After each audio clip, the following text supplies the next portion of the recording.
그래서 그동안 저희 속이 타들어가는 일들도 많았습니다. 7년 전 딸은 갑자기 자기가 만나는 남자가 생겼다며 결혼을 하겠다고 폭탄 선언을 했어요. 그 말을 듣고 남편과 저는 너무 놀라서 어디서 만난 남자냐, 어떻게 만난 거냐, 언제부터 만난 거냐 꼬치꼬치 캐물었죠. 그럴 수밖에 없는 게 딸에게 남자가 있다는 것도 상상치도 못하고 있었거든요. 그런데 갑자기 연애는 건너뛰고 결혼 소식부터 전해오니 저희는 당연히 놀라서 어디 못된 사람이 아닌지부터 의심할 수밖에 없었어요. 딸이 어렸을 때부터 워낙 순하다 보니 주위에 딸에게 못된 짓을 하려는 사람들이 늘 한두 명씩 있었던 터라 남편과 저는 민감해져서 당장 그 사람을 만나보겠다며 집으로 데리고 오라고 했었죠. 그러자 딸은 기다렸다는 듯이 다음 주 일요일에 그 남자가 우리 집으로 인사드리러 오고 싶어 한다며 그날 데리고 오겠다고 했어요. 이미 자기들끼리 언제쯤 집에 인사를 드릴지 생각해 놓은 말투였어요. 딸에게 말을 들어보니 만난 지는 6개월째였고 아주 그 남자에게 단단히 빠졌더라고요. 딸이 누군가를 이성적으로 좋아하는 것도 처음 있는 일이었는데 고작 6개월만 만나고서 결혼까지 이야기한다니 저희는 결혼 이야기는 누가 먼저 꺼낸 건지 궁금해져서 물어보니 남자가 먼저 꺼냈다고 하는 겁니다. 그 이야기를 듣자 남편과 저는 더 의심할 수밖에 없었습니다. 정상적인 남자가 장애가 있는 저희 딸을 그것도 만난 지도 6개월밖에 안 지나서 결혼을 꺼낸다는 것 자체가 이해할 수가 없었죠. 정상적인 여자를 만난다고 해도 6개월 만에 결혼 이야기를 꺼내는 것도 드문 일이잖아요. 남편과 제가 딸의 이야기를 들을수록 표정이 떨떠름해졌지만 딸은 신나서 그 남자가 자기에게 얼마나 잘해주는지를 늘어놓았습니다. 저희는 일단 섣불리 판단하지 말고 만나서 판단하자고 결론을 내렸습니다. 그리고 그 남자가 집으로 온 날에는 너무 의외였습니다. 겉모습도 멀끔하고 인상도 너무 호감형이었어요. 거기에다가 자신감 있게 저희 딸과 결혼하고 싶은 이유에 대해서 이야기하며 저희에게 확신을 주려고 노력하는 모습이 보였습니다. 딸을 정말 사랑한다면서 지금까지 만나온 여자들과는 달리 자기의 내면을 보고 자기를 만나는 것 같아서 놓치면 후회할 것 같아 얼른 결혼 이야기를 꺼냈다며 그만큼 자기에게 과분한 여자라고 하더라고요. 하지만 그 말에도 남편은 여전히 의심의 끈을 놓지 않았습니다. 딸의 남자친구가 돌아간 후 남편과 저는 어떻게 해야 좋을지 이야기하다 날을 새버렸습니다. 결론은 일단은 지켜보자는 거였어요. 그런데 딸이 이틀 후에 갑자기 노래를 흥얼거리며 하지도 않는 몸단장을 하길래 데이트라도 하는 거냐고 물어보니 오늘 남자친구네 집에 인사를 드리러 간다며 그래서 예뻐 보이려고 꾸미고 있다고 했어요. 저는 깜짝 놀라서 그게 무슨 의미인지는 알고 인사를 드리러 가는 거냐며 딸을 말리려 했지만 딸은 화를 내며 자기도 다 알고 있다면서 결혼하려고 인사드리는 거지 않냐면서 제가 붙잡을 틈도 없이 휙 하고 집을 나갔어요. 저는 딸이 돌아올 때까지 마음이 너무 초조해서 집에 가만히 있지도 못하고 있었는데 딸이 저녁이 되자 나갈 때보다 훨씬 더 밝은 표정으로 돌아왔습니다. 저는 집에 돌아온 딸을 붙잡고 무슨 일이 있었는지 말해보라고 재촉했습니다. 그러자 딸은 자랑하듯이 상대 집에서는 언제쯤 결혼할 생각인지 물어보면서 얼른 날짜를 잡자고 했다더라고요. 거기다 그 집에서 돈이 많은지 결혼 비용은 다 자기가 부담할 테니 딸은 몸만 오라며 엄청 자기를 예뻐해줬다는 겁니다. 그 말에 남편과 저는 의심의 싹이 피어올랐습니다.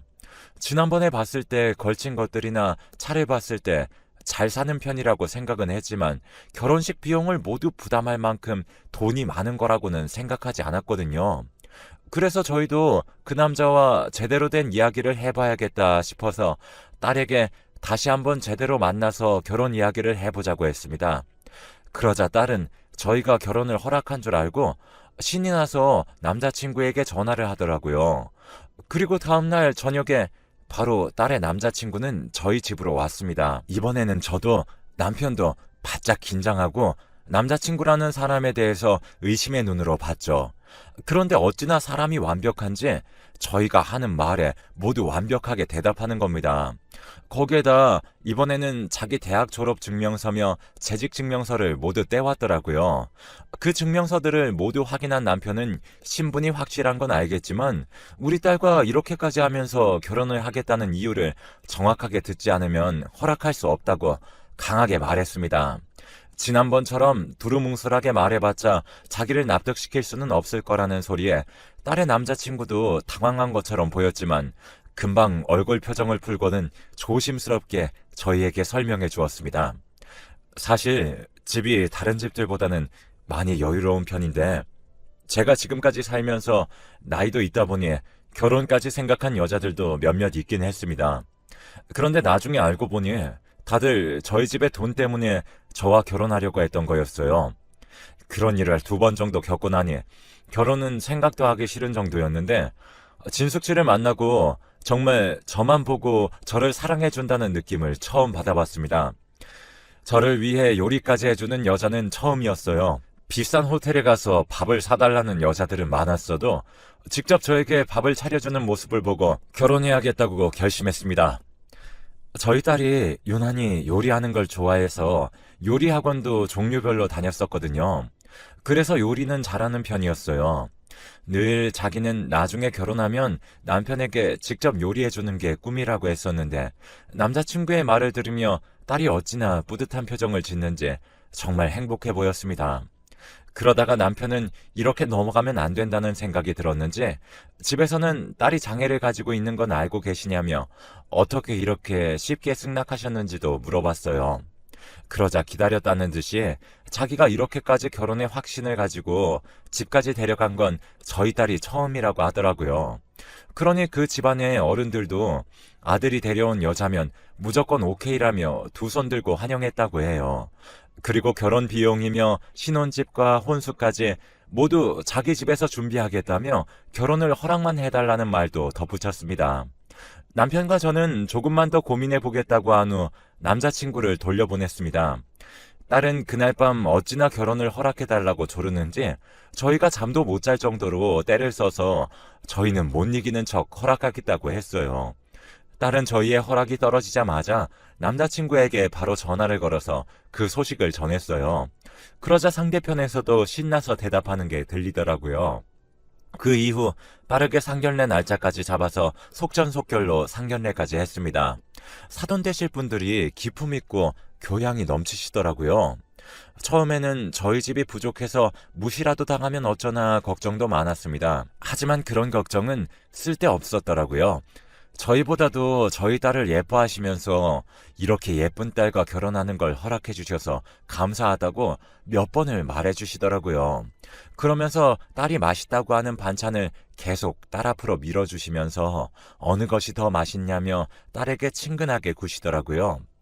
딸도 차분한 척하며 네 어머님이라며 얌전 떠는데 그 모습을 보니 저도 덩달아 기분이 좋았습니다.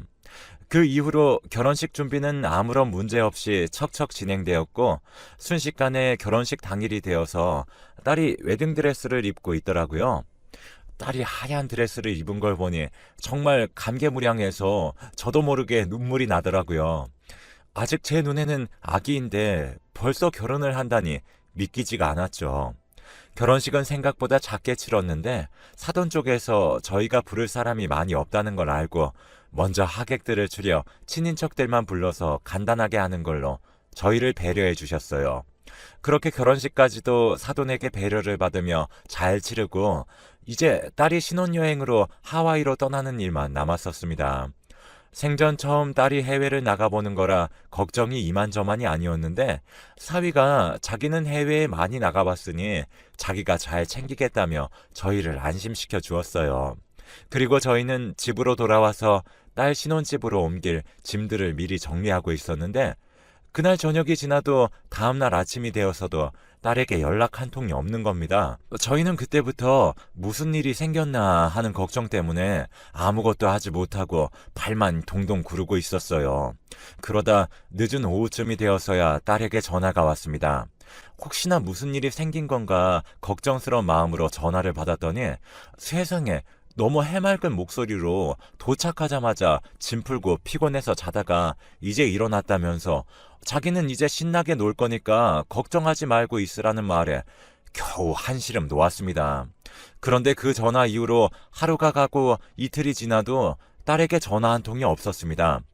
저희는 다시 딸에게 전화도 걸어보고 연락할 수 있는 모든 수단을 동원해서 연락해 보았지만 딸에게서는 돌아오는 답이 전혀 없더라고요. 놀란 마음에 사돈에게 찾아가 아이들에게 무슨 일이 생긴 것 같다고 했지만 다 큰애들인데다가 자기 아들이 해외여행 경험도 많으니 지금은 신나게 논다고 정신이 없어서 연락이 없는 걸 테니 걱정하지 말라며 저희를 진정시켜 주었습니다. 사돈의 말에 그나마 진정되기는 했지만 불안한 건 여전했습니다. 매일매일을 딸의 연락을 기다리며 일주일을 넘게 기다리고 딸이 돌아오는 날까지 기다렸지만 여전히 연락은 오지 않았습니다. 딸이 돌아오기로 한 날에도 딸은 한국으로 돌아오기는커녕 연락조차 불통이었습니다. 사돈과 저희 모두에게 연락이 끊긴 걸로 봐서는 무슨 일이 난 것이 틀림없었습니다. 딸이 돌아오기로 한 날에서 3일이 지났을 때 남편과 저는 경찰서에 신고했지만 경찰도 해외에 나가 있는 딸을 찾아줄 방법이 없다며 기다려보라는 말만 하더군요. 그런데 하나밖에 없는 딸이 처음으로 해외에 나가서 연락두절이 됐는데 가만히 있을 부모가 어디 있겠습니까? 사돈에게 아이들에게 연락 온 게 있냐고 물으니 여전히 아무렇지 않게 다 큰 성인인데 뭘 그렇게 걱정을 하냐며 집에 있으면 때가 되면 돌아올 거라고 하더라고요. 저희는 사돈과 대화를 하고 있자니 너무 답답해서 저희끼리 직접 하와이로 가서 찾아보겠다고 했습니다. 그러자 사돈은 처음으로 짜증을 내며 그게 그렇게 쉬운 일인 줄 아시냐며 며칠 연락 안 되는 걸로 너무 호들갑 떨지 마시라며 직접 간다고 한들 어디 있는 줄 알고 찾아볼 거냐며 저희를 나무라더라고요. 사위가 외국어를 잘하니 거기에서 무슨 일이 생겨도 알아서 잘 해결할 수 있을 테지만 저희 같은 늙은 사람들은 외국어도 잘 못하고 비자도 없으니 발급받으려면 한참일 텐데 그 사이에 분명 연락이 올 테니 집에서 조금만 더 인내심을 가지고 기다려보자고 하더라고요. 그 말을 듣고 처음에는 저희가 너무 성급했나 하는 생각도 잠시 들었지만 다시 생각하니 그쪽 아들은 정상적인 지능을 가진 사람이고 저희 딸은 장애를 가졌는데 사위가 챙기지 않으면 그대로 딸은 그 낯선 땅에 혼자 버려지는 거 아니냐고 언성을 높였습니다. 그러자 사돈도 언성을 높이며 자기 아들을 뭘로 보는 거냐며 화를 냈고 순식간에 조용했던 카페는 저희들의 싸움 소리로 시끄러워졌습니다. 한참을 싸우다가 결국엔 사돈과는 말이 통하지 않는 것 같아 남편과 저는 여행사를 돌아다니며 딸을 찾으러 직접 하와이에 가기 위한 비행기표를 예약했습니다. 그렇게 직접 하와이로 찾아가서 가이드의 도움을 받으며 여기저기 딸의 사진을 들고 상인들에게 물어도 보고 딸이 묵었다던 호텔에도 물어봤지만 딸이 정상적으로 머무르고 체크아웃까지 했다는 소식을 들었을 뿐 딸이 어디로 갔는지 행방을 알 수 없었습니다. 그렇게 하와이에서 2주를 넘게 딸을 찾아다녔지만 결국에는 찾지 못하고 한국으로 돌아와야 했습니다. 그리고 하루하루 피가 말라가는 심정으로 딸의 연락을 기다렸지만 한 달이 지나고 1년이 지나고 그렇게 7년이라는 시간이 흘렀을 때까지 연락을 받지 못했습니다. 경찰서에서는 아무래도 포기하는 게 좋을 것 같다며 주민등록 말소를 시키고 딸의 장례를 치러주는 건 어떠냐고 하더라고요. 그 이야기를 듣는데 딸이 어디에선가 살아있을 수도 있는데 어떻게 그럴 수가 있냐며 저희 손으로는 절대 못한다고 단단히 못을 받고 집으로 돌아왔는데 몇 년 만에 사돈에게서 연락이 왔습니다. 그런데 연락이 와서 한다는 말이 이제 포기하고 아이들 장례라도 치러주는 게 어떻겠냐는 말이더라고요. 그 말에 저희는 화가 치밀어 올라 어떻게 그렇게 말을 쉽게 내뱉냐고 소리를 질렀습니다. 사돈은 거기에다 기름을 부으며 1년에 몇 번을 하와이로 찾으러 왔다 갔다 하고 그런데 연락도 한 통이 없는 정도면 이 세상에 없는 거라고 봐야겠지 않냐며 자기들도 쉽게 내린 결정이 아니니 저희들에게도 잘 생각해보라고 하더라고요. 이야기를 듣고 있자니 이 일이 벌어진 게 따지고 보면 다 그쪽 아들이랑 결혼해서 그런 건데 어떻게 그렇게 죄책감 없이 뻔뻔하게 우리한테 그런 말을 할 수 있냐고 따져 물었지만 사돈은 저희 이야기가 다 끝나기도 전에 전화를 뚝 끊더라고요. 남편은 참아보라며 저를 말렸지만 이미 화가 머리끝까지 치밀어 올라 눈에 뵈는 게 없던 저는 당장 택시를 타고 사돈댁으로 향했습니다. 그런데 도착하니 집이 한바탕 소란이 일어났더라고요. 사돈의 목소리였지만 지금까지 듣던 차분한 목소리와는 완전히 반대로 온갖 욕설들을 뱉으며 화가 잔뜩 난 채로 소리치고 있었습니다. 거기다가 물건도 집어 던지는 건지 집안에서 우당탕탕 거리며 뭔가가 부서지는 소리들도 났습니다. 무슨 일인가 싶어 밖에서 들어보았습니다. 이게 다 당신 때문이야. 그렇게 위험한 일을 왜 아들을 시켜서 일을 크게 만들어? 저쪽 집에서 딸 찾아내면 어떡할 거야? 그럼 우리 다 끝장인 거 알지? 자기들 딸내미 아직까지 포기 못하고 있는 거 보면 찾아낼 수도 있잖아. 그럼 우리 아들은 불쌍해서 어떡해? 그 어린 게 무슨 죄가 있다고? 내가 돌아오라고 했을 때 당신이 허락했으면 이렇게까지 크게 벌어질 일도 아니었어. 우리 아들한테 무슨 일 있기만 해. 그럼 당신도 나도 끝이야. 알겠어? 그 이야기에 사돈이 저희 딸의 행방을 알고 있다는 걸 알게 되었죠. 하지만 저희가 딸을 찾아내면 사돈에게 안 좋다는 느낌이 들어 당장 집으로 다시 돌아가며 남편에게 전화를 했습니다. 그러자 남편은 다급한 목소리로 전화가 와서 왜 이렇게 전화를 안 받냐며 딸에게서 전화가 왔다는 겁니다. 아직 하와이에 있다며 자기는 짐을 다 싸고 공항으로 출발했으니 저도 얼른 공항으로 오라고 하더라고요. 저도 방향을 돌려 바로 공항으로 갔습니다. 저를 보자 눈물 범벅이 된 남편은 딸이 살아 있었다면서 얼른 가자며 하와이로 갔어요. 딸에게 전해받은 주소로 가니 그곳은 아수라장이었습니다. 바닥이며 벽이며 여기저기 피가 묻은 흔적들이 있었는데 그곳에서 딸은 엉엉 울며 엄마를 찾고 있더라고요. 7년 만에 만난 딸은 너무 말라 있었습니다. 늘 먹는 걸 좋아해서 살집이 있는 편이었는데 어찌나 말라 있던지 얼굴이며 몸이며 모두 반쪽이 되어 있더라고요. 그 모습을 보고 그래도 딸이 살아있다는 것에 감사하며 딸을 끌어안고 펑펑 울었습니다.